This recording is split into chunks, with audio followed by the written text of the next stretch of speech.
नमस्कार। कक्षा 8 काव्य नंबर 20 धरती की शान पंडित भरत व्यास। आप सभी का हार्दिक स्वागत है विद्यार्थी मित्रों। और नए साल के लिए आप सबको मुबारक। नए सत्र में सर्व दिशाओं में से आपको सुंदर विचार सुलभ हो, ऐसी कामना करता हूँ, ईश्वर से प्रार्थना करता हूँ और 20 धरती की शान की शुरुआत करता हूँ। पंडित भरत व्यास जी हिंदी साहित्य जगत के जाने माने गीतकार रहे हैं। आपका जन्म राजस्थान के चुरू नामक गांव में हुआ था। आपने कई गीत काव्यों की रचना की है। आपकी गीत रचनाएं हिंदी फिल्मों में भी ली गई हैं। आपकी रचनाओं में विभिन्न मानव मूल्य प्रस्थापित हुए हैं। प्रस्तुत गीत 1958 में आई हिंदी फिल्म गांव गौरी से लिया गया है। गांव गौरी से लिया गया है। इस गीत में मनुष्य की महत्ता को देखते हुए मनुष्य को सबसे बुद्धिमान बताया गया है। मनुष्य ने अपनी बुद्धि और कठोर परिश्रम के बल पर जल, थल और नभ में तमाम उपलब्धियां अर्जित की है। मनुष्य ने अपनी शक्ति से प्रकृति को बहुत सीमा तक अनुकूल ढालने में सफल हुआ है। कवि बताते हैं कि मनुष्य की शक्ति के सामने कोई भी कार्य असंभव नहीं है। मनुष्य जो चाहे वह प्राप्त कर सकता है, यानी कि मनुष्य ही धरती की शान है। यही काव्य में अंतर्निहित भाव है। मनुष्य महान है और मनुष्य की महानता की बात यहाँ कवि ने हमारे समक्ष रखी है। मनुष्य तू बड़ा महान, इस धरती की शान, आन बान और शान गौरव वो मनुष्य है। और इसीलिए ये मनुष्य की महानता, अक्सर ये हम भूल जाते हैं कि मनुष्य महान है। आजकल निराशा का माहौल है, हताशा का माहौल है, लोग थक जाते हैं, हार जाते हैं। तब ऐसे माहौल में ये गीत हमें बहुत सुंदर प्रेरणा, प्रोत्साहन और मार्गदर्शन देता है। मनुष्य महान है, उसे थकने की, हारने की, रुकने की कहीं ज़रूरत नहीं है। लगातार उसे जीवन में आए हुए संघर्षों से लड़ते रहना है। और यही बात यहाँ बताई गई है। यहाँ कवि कहते हैं कि मनुष्य तू धरती की शान है, तू भारत की संतान है, तेरी मुट्ठियों में बंद है तूफान, अरे मनुष्य तू बड़ा महान है। कवि ने यहाँ जो बात समझाई है, मैं आपको संक्षिप्त में पहले समझाने का प्रयास करूँगा। मनुष्य में भगवान का निवास है। पर्वत और नदियाँ सब मनुष्य के वश में है। आप जानते हैं कि अलग अलग जगह पर मनुष्य ने नदियों का जो प्रवाह है मोड़ा है, अलग अलग जगह पर बंद यानी बांध बांधे हैं, डैम बनाए हैं, सरोवर बनाए हैं और बहुत सुंदर सर्जन किया है। स्थापत्य कला से लेकर आप स्टैच्यू ऑफ यूनिटी की बात देखें, नर्मदा सरोवर की बात देखें, तो आपको पता चलेगा मनुष्य इस धरती में से अलग अलग प्रकार का मिट्टी जल, अमृत जल निकाल सकता है। वह धरती आकाश को एक कर सकता है। धरती का लाल मनुष्य है, जिसमें अपार शक्ति है। उसकी छाती में महाकाल बैठा है, साक्षात हिमालय जैसा उसका मस्तक है। उसकी वाणी में युग युग की पुकार है। उसकी भ्रुकुटी यानी आईब्रो में शिव का तांडव है।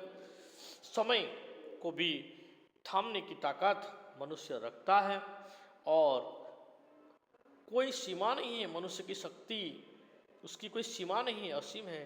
इसमें धरती के समान धीरज रखने की शक्ति भी है, तो अग्नि जैसा बल भी है। वह पापों को बढ़ने से रोक भी सकता है। इस दुनिया में, इस धरती पर होने वाले पापों को वह नष्ट कर सकता है, उसे रोक सकता है। और जो पशुता आजकल दिखाई दे रही है, उस पर भी मनुष्य विजय प्राप्त कर सकता है।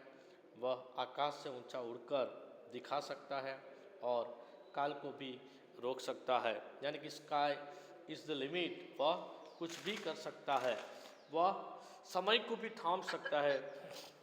यहाँ देखिए, पहली पंक्ति में कहा गया है कि धरती की शान तू भारत की संतान। हे मनुष्य, बड़े भावपूर्ण कवि कहते हैं कि हे मनुष्य तू हिम्मत न हार, इस धरती की शान, इस धरती का गौरव तू मनुष्य है, यह धरती का गौरव, तू मनुष्य है, तू बड़ा महान है। तू अपने आप को कभी कमज़ोर मत समझ, तू अपने आप को ऐसा मत समझ कि मैं कमज़ोर हूँ।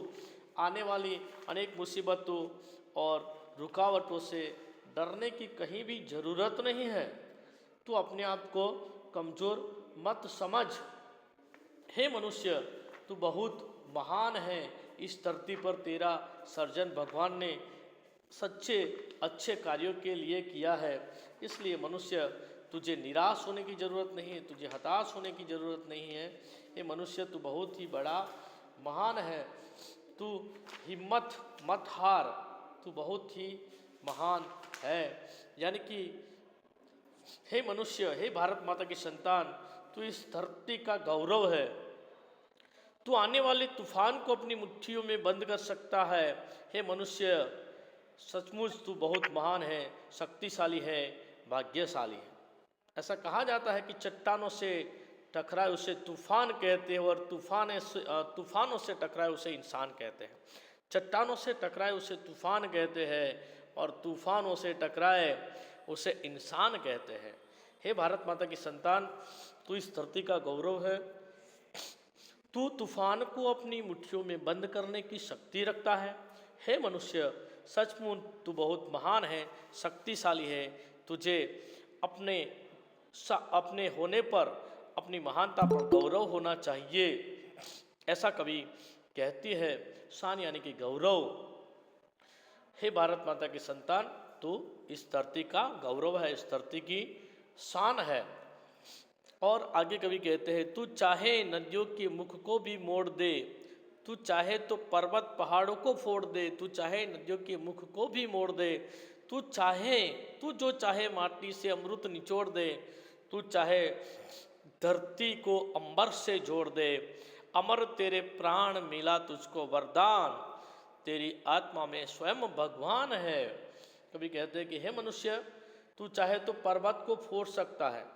आप देखिए विद्यार्थी मित्रों, अक्सर ऐसा होता है कि मनुष्य का जो विल पावर होता है, दृढ़ संकल्प होता है, विल फाइंड ए वे। मनुष्य चाहे जहाँ जाना चाहता है वहाँ पहुँच सकता है, जहाँ चाह वहाँ राह।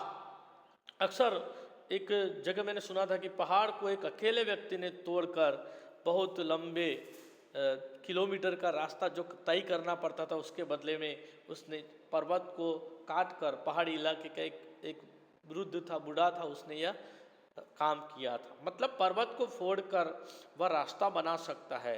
अभी नई अटल टनल योजना है, वह पर्वतों के बीच में से जाने वाला रास्ता है। तू नदियों के प्रवाह को मोड़ने की शक्ति रखता है। अलग अलग नदियों के बहाव को उस पर बांध बनाकर, उस पर डैम बनाकर मनुष्य ने बहुत सुंदर कार्य किया है। सरदार सरोवर और स्टैच्यू ऑफ यूनिटी, आप देखिए, पूरे जंगल में मंगल करने का कार्य ये मनुष्य ने किया है। मनुष्य इस धरती को, जो स्थल है वहाँ जल और जल को स्थल में परिवर्तित कर सकता है। ऐसी उसमें ताकत है। जो चाहे तो मामूली समझे जाने वाली मिट्टी से भी अमृत निकाल सकता है। यानी इस धरती में से आप जानते हैं बहुत प्रकार की खनिज संपत्ति निकलती है। सोना, चांदी, हीरे और मिट्टी का तेल और न जाने कितनी संपत्ति इस धरती में से निकलती है। और इसलिए मनुष्य इस दुनिया में ऐसा माना जाता है कि मिट्टी से अमृत निकाल सकता है। तू मनुष्य धरती को आकाश से भी जोड़ सकता है। आए दिन आप विज्ञान और तकनीकी क्षेत्र में जो आविष्कार हुए हैं, मनुष्य चंद्र पर सबसे पहले मनुष्य ने पैर रखा, नील आर्मस्ट्रांग ने, हमारे भारत के राकेश शर्मा वहाँ गए। इसके बाद लगातार स्पेस में, अवकाश में जाने का सिलसिला जारी है। स्वर्गस्थ कल्पना चावला, इसके बाद सुनीता विलियम्स, और लगातार अनेक देशों ने चंद्रयान, मंगल ग्रह पर जो हम जा चुके हैं, यानी धरती और आकाश से हम नाता जोड़ रहे हैं। हे मनुष्य, अमर तेरे प्राण हैं। हे मनुष्य, तेरे प्राणों को अमर रहने का वरदान मिला है। अमर, अमर मतलब आत्मा अमर है, लेकिन मनुष्य इस धरती पर ऐसे ऐसे कार्य करता जा रहा है जिसके कारण वह आज मनुष्य बहुत ऐसे महान व्यक्ति हो गए, बहुत ऐसे अच्छे वैज्ञानिक हो गए, बहुत ऐसे लेखक हो गए, बहुत ऐसे खिलाड़ी हो गए, बहुत ऐसे नेता हो गए, जो लोग अच्छे अच्छे कार्य करके आज हमारे दिलों में अमर है, यानी कि आत्मा अमर है, दिलों में हमारे अमर है ये लोग, यानी कि मनुष्य बहुत अच्छा कार्य कर सकता है। तू धरती को आकाश से भी जोड़ सकता है। हे मनुष्य, तेरे प्राणों को अमर रहने का वरदान मिला है। तेरी आत्मा में स्वयं भगवान रहते हैं। ऐसा कहा जाता है कि आत्मा ही परमात्मा, तेरी आत्मा में स्वयं भगवान रहते हैं। हम झूम झूम कर चलते हैं, हमारी हर एक सांस पर भगवान का अधिकार है। हम चलते हैं, हम जीते हैं, हमारी हर धड़कन चलती है तो उस पर भगवान है, भगवान का वास है, इसीलिए हम चलते रहते हैं। यानी कि आत्मा ही परमात्मा है, परमात्मा हमारी आत्मा में वास करता है। इसीलिए मनुष्य, तुझे मरने का कोई डर नहीं होना चाहिए, मरने का कोई खतरा नहीं होना चाहिए। तुझे अपने कर्म करते रहना चाहिए। तेरी आत्मा में स्वयं भगवान है। आगे की पंक्ति में, तीसरी पंक्ति में कवि बताते हैं, नैनों में ज्वाल, तेरी गति में भूचाल, तेरी छाती में छिपा महाकाल है। पृथ्वी के लाल तेरा हिमगिरी सा भाल, तेरी भ्रुकुट में तांडव का ताल है। निज को तू जान, जरा शक्ति पहचान, तेरी वाणी में युग का आह्वान है। नैनों में ज्वाल है, तेरी गति में भूचाल है, तेरी छाती में छिपा महाकाल है। पृथ्वी के लाल तेरा हिमगिरी सा भाल, तेरी भ्रुकुट में तांडव का ताल है। निज को तू जान, जरा शक्ति पहचान, तेरी वाणी में युग का आह्वान है। कवि कहते हैं कि हे मनुष्य, क्रोध से भरे तेरे नेत्र। आप सभी जानते हैं कि भगवान महादेव, देवादिदेव महादेव, उनके नेत्र अग्नि ज्वाला के समान बन सकते हैं। यानी मनुष्य अगर तीसरा लोचन निकाल दे तो अपने क्रोध से सब कुछ जला सकता है। मनुष्य, तुझ में भूकंप यानी भूचाल लाने की, अर्थक्वेक लाने की ताकत है। हे मनुष्य, तेरे हृदय में कालों के काल महाकाल रहता है। जिसके हृदय में महाकाल रहता है उसे भय नहीं रहता कभी किसी भी काल का, चाहे कोई भी काल हो, चाहे अकाल हो, चाहे कंकाल हो, उसे क्या डर जब दिल में महाकाल हो। यानी कि दिल में महाकाल महादेव रहते हैं तेरे सीने में। हे मनुष्य, तू पृथ्वी का पुत्र है, इस धरती का तू लाल है, इस धरती की शान है, इस धरती की तू संतान है। तेरा मस्तक ऊंचे उत्तर में जो हिमालय है उसकी तरह ऊंचा है। तेरी भौं, तेरी भ्रुकुटी, भ्रुकुटी मतलब भौं, आईब्रो, तेरी भ्रुकुट में तांडव का ताल है। महादेव ने नटराजन नृत्य किया था, तांडव किया था, और जो नष्ट करने की ताकत है वह भी मनुष्य रखता है। जो सृजन कर सकता है वह नष्ट कर सकता है, उसका क्रोध जलाकर राख कर सकता है। मनुष्य चाहे तो हमारे देश की धरती पर पैर रखने वाले लोगों को जलाकर भस्म कर सकता है, उसकी इतनी ताकत है। तो हे मनुष्य, तू खुद को पहचान, तुझ में तांडव नृत्य की लय, लय यानी कि रिदम, विनाश, विध्वंस करने की विनाशकारी ताकत तेरे पास है। हे मनुष्य, तू खुद को पहचान, तुझ में अपार शक्तियाँ छिपी है, उन्हें जानने का प्रयत्न कर। तू चाहे तो तेरी वाणी से नए युग को बुला सकता है। फिर से एक बार दोस्तों, कि हे धरती की शान, तू भारत की संतान, तेरी मुट्ठियों में बंद तूफान रे। मनुष्य, तू बड़ा महान है। Once again I will explain in English. O son and daughters of the mother India, you are the dignity of the earth. You have strength enough to bind tightly a storm in your fist. तू चाहे तो पर्वत पहाड़ों को फोड़ दे, तू चाहे नदियों को मुख को भी मोड़ दे, तू चाहे माटी से अमृत निचोड़ दे, तू चाहे तो धरती के अंबर से जोड़ दे। तू अमर, तेरे प्राण मिला तुझको वरदान। तेरी आत्मा मैं स्वयं भगवान रे, O man you can break the mountain if you wish, you have strength enough to turn the flows of the rivers, you can bring out nectar from the ordinary land if you wish, O man you have got a boon to remain immortal, you have अमरता का वरदान मिला है, immortal, you have God himself in your soul, so you must not have fear of death, तुझे मौत का डर नहीं होना चाहिए क्योंकि तेरे पास स्वयं भगवान है। कभी आगे कहते हैं, नैनों में ज्वाल तेरी गति में भूचाल, नैनों में ज्वाल तेरी गति में भूचाल, तेरी छाती में छिपा महाकाल है, पृथ्वी के लाल तेरा हिमगिरी सा बाल, गिरी यानी पर्वत, हिमालय पर्वत जैसा तेरा बाल यानी कपाल फॉरहेड है, तेरी भ्रुकुटी में भ्रमर में आईब्रो में तांडव है जो महादेव ने किया था, निज को तू जान जरा शक्ति पहचान, तेरी वाणी में युग का आह्वान है। Once again I will explain. The poet says, "O man, the eyes filled with anger can be like flames of fire. You have strength in your motion to bring earthquake." Mahakal, Mahadev, देवादिदेव Mahadev, Mahakal, कालों के काल, himself lives in your heart. O man, you are a son of the earth.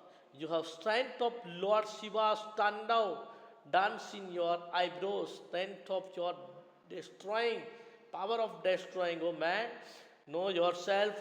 You have a great strength. Try to know it. Try to know it. Know thyself. Try to know it. What is your strength? Your speech can call the new age. Your speech, तेरी आवाज new age, new era, नए युग का आह्वान कर सकती है। Call the new age if you wish. अंत में तेरी वाणी में युग का आह्वान रे। If you wish your speech can call the new age if you wish. धरती सा धीर तू, हे मनुष्य तू धरती सा धीर है। श्रेष्ठ मनुष्य के जो लक्षण गिनाए जाते हैं, शास्त्रों में जो लक्षण गिनाए जाते हैं उसमें मनुष्य, श्रेष्ठ मनुष्य की यही लक्षण है, वह धीर होना चाहिए, वीर होना चाहिए, उदात्त होना चाहिए, उसमें हिम्मत होनी चाहिए, उसमें हौसला होना चाहिए, उसमें ताकत होनी चाहिए, उसमें दृढ़ संकल्प होना चाहिए, उसमें विल पावर, दृढ़ मनोबल होना चाहिए और किसी भी परिस्थिति में वह लड़ते लड़ते डरना नहीं चाहिए। वह लड़ते लड़ते संघर्ष में मर भी जाए लेकिन उसे हारना मंजूर नहीं है। यानी ये धीर मनुष्य तू है, धरती सा धीर तू है अग्नि सा वीर। हे मनुष्य, तुझ में धरती के समान धीरज रखने की शक्ति है। तू जो चाहे तो काल को भी थाम ले, अगर तू चाहे तो काल को भी थाम सकता है। इसी तरह तुझ में अग्नि के समान जला देने की शक्ति है। अरे मनुष्य, तू अगर ठान ले तो काल को आगे बढ़ने से रोक सकता है। आज धरती पर जो पाप की बाढ़ आई, आज देखिए दुनिया में बहुत सारे पाप आए दिन आप न्यूज़ में, अखबारों में देखते हैं, पढ़ते हैं कि बहुत सारे ऐसे गुनाह मनुष्य कर रहा है, ऐसे पाप कर रहा है। अगर मनुष्य तो चाहे तो उसे भी रोक सकता है। जो पशुता, जो हैवानियत, जो राक्षसीपन मनुष्य में है, जो दानव बन गया है मनुष्य, इसे रोकने की ताकत तुझ में है। आज अपना सिर उठा रही ये सब पशुता को भी तू रोक सकता है। हिम्मत से तू उसे परास्त कर सकता है, उसे पराजित कर सकता है, उसे हरा सकता है। हे मनुष्य, तुझ में बृहस्पति यानी गुरु जैसी उच्च कोटि की बुद्धि है, उच्च बुद्धि तुझे दी है। मनुष्य को सबसे श्रेष्ठ बुद्धिमान माना जाता है, सभी जानवरों में सबसे श्रेष्ठ बुद्धिमान। और तू वक्त के समान गति रखने वाला है, समय के साथ तू चलता है। इसीलिए तू आकाश में जैसी चाहे वैसी उड़ान भर सकता है। आकाश तक आप देखिए, धरती से आकाश को गगनचुंबी इमारतें मनुष्य ने बनाई। मनुष्य अवकाश में स्थित हुआ, मंगल ग्रह हो, चाहे चंद्रयान हो, चाहे किसी अलग ग्रह की बात हो, मनुष्य ने अपने संशोधन से, अपने रिसर्च से स्काई इज द लिमिट और स्काई की मर्यादा को लांघ कर मनुष्य गगन में, अवकाश में पहुंच गया है। यानी कि यह भारत माता की जो संतान है वह धरती के समान धीरज रखने की उसमें शक्ति है, सबसे बड़ी सहन शक्ति वाली है तो धरती है। मनुष्य चाहे कितने भी पाप कर ले वह धीरज धर के बैठी। अगर धरती को लगा कि अब मनुष्य के बहुत सारे पाप बढ़ गए तो वह इस धरती में धरती कंप ला देगी और सब जगत को नष्ट कर देगी। हे मनुष्य, धरती के समान मनुष्य तुझमें धीरज रखने की शक्ति है, पैशन है और तुझमें अग्नि के समान जला देने की भी शक्ति है। You have strength to keep patience as the earth. If you have strength to burn to ashes like fire, oh man, if you decide you can stop calamity coming, the floods of sins have come on the earth. If you wish you can stop them, you can destroy the brutally which has raised its head if you wish courage. Oh man, you have high quality of intelligence like Brihaspati गुरु की तरह। You can fly in the sky। भगवान ने मनुष्य को पंख नहीं दिए हैं लेकिन मनुष्य ने हवाई जहाज की खोज करके इस धरती के आकाश को नामने का लांघने का कार्य किया है। चंद्र पर मनुष्य पहुंचा है, चंद्रयान पहुंचा है, मंगल पर पहुंचा है, सूरज पर मंगल भारी की तरह मनुष्य सूरज पर भी जाने का प्रयास कर रहा है, आसपास मंगल पर भी गया है, चंद्र पर भी गया है। यानी कि you can fly in the sky as the wish because you keep speed like time. समय के साथ चलने की, समय से काल को रोकने की ताकत भी मनुष्य तू रखता है। यहाँ शब्दार्थ दिए गए हिमगिरी, हिमालय, चाल, ज्वाल, अग्निशिखा और ये सब शब्दार्थ आपको लिखने हैं। और ज़्यादातर आशा रखता हूँ कि आपको ये मैंने जो समझाया यह समझ में आया होगा। मनुष्य धरती की शान कवि ने प्राकृतिक दृश्यों के अलग अलग चित्रण किया है। कवि ने पहाड़, नदियाँ, धरती, आकाश, हवा जैसे प्राकृतिक दृश्यों का चित्रण किया है। मनुष्य की शक्ति असीम है ऐसा बताया है और ऐसा भी कहा है कि मनुष्य तू पवन सा गतिमान है, इतना गतिमान है, इस धरती में ऊंची उड़ान भरने योग्य है और इस प्रकार मनुष्य तू बड़ा महान है। आशा रखता हूँ कि आपको मैंने समझाया, समझ में आया होगा। फिर से एक बार कविता का सार, मनुष्य में ईश्वर का निवास है।